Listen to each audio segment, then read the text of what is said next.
Hi friends, இன்றைக்கி நம்ம என்ன வீடியோ பார்க்க போகிறோம் அப்படின்னு சொல்லிட்டு பார்த்தீங்க அப்படின்னா ஒரு அன்பாக்சிங் வீடியோ பார்க்க போகிறோம். நான் வந்து ஃப்ளிப்கார்ட்லேருந்து வந்து ஸ்டோல் வந்து நான் ஆர்டர் பண்ணியிருந்தேன். இது வந்து பேக் ஆஃப் 6. இது வந்து ஸ்டோலாகவும் நம்ம யூஸ் பண்ணிக்கலாம், அட் தி சேம் டைம் வந்து ஸ்கார்ஃபாகவும் யூஸ் பண்ணிக்கலாம். ஒரு ஸ்டோலுமே வந்து டிஃப்ரெண்ட்டாக இருந்துச்சு. கலர்ஸ் வந்து ரிப்பீட் ஆகலை.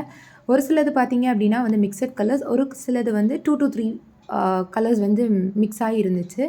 அந்த பிளாக் ஸ்டோல் எடுத்துக்கிட்டிங்க அப்படின்னா வந்து அது வந்து எல்லா ட்ரெஸ்ஸுக்கும் வந்து சூட் ஆகக்கூடிய ஒரு ஸ்டோல். ரேட் வந்து ரொம்ப அஃபோர்டபுளான ஒரு ரேட் தான். இது வந்து இந்த 6 பீஸ் காம்போ வந்து டிஃப்ரெண்ட் கலெக்ஷன்ஸ் வந்து வச்சுருக்காங்க. நமக்கு வந்து எந்த பீஸ் வந்து பிடிச்சிருக்கோ அது வந்து நம்ம ஆர்டர் பண்ணிக்கலாம். எனக்கு வந்து இந்த 6 பீஸ் காம்போ பிடிச்சதுனால இதை வந்து நான் ஆர்டர் பண்ணியிருந்தேன். இதோட லிங்க்கை வந்து நான் டிஸ்கிரிப்ஷன் பாக்ஸில் ஷேர் பண்ணுறேன். நீங்களும் போய் செக் அவுட் பண்ணி பாருங்கள். குவாலிட்டி ஆஃப் தி ஸ்டோல் வந்து நல்லா இருந்துச்சு. ரொம்ப வந்து பேடாலாம் இல்லை. அண்ட் ஒரு சில ஸ்டோல் வந்து சாஃப்ட்டாக இருந்துச்சு. ஒரு சில ஸ்டோல் வந்து லைட்டாக கொஞ்சம் வந்து ரஃப்பாக இருந்துச்சு. இந்த வீடியோ உங்களுக்கு பிடிச்சிருந்துச்சுன்னா மறக்காமல் சாய்ஸ் சாட் சேனலை சப்ஸ்கிரைப் பண்ணுங்கள். வேறு எதுவும் வீடியோஸ் போடணுமா அப்படின்னு சொல்லிட்டு மறக்காமல் கமெண்ட் பண்ணுங்கள். டாடா பாய்.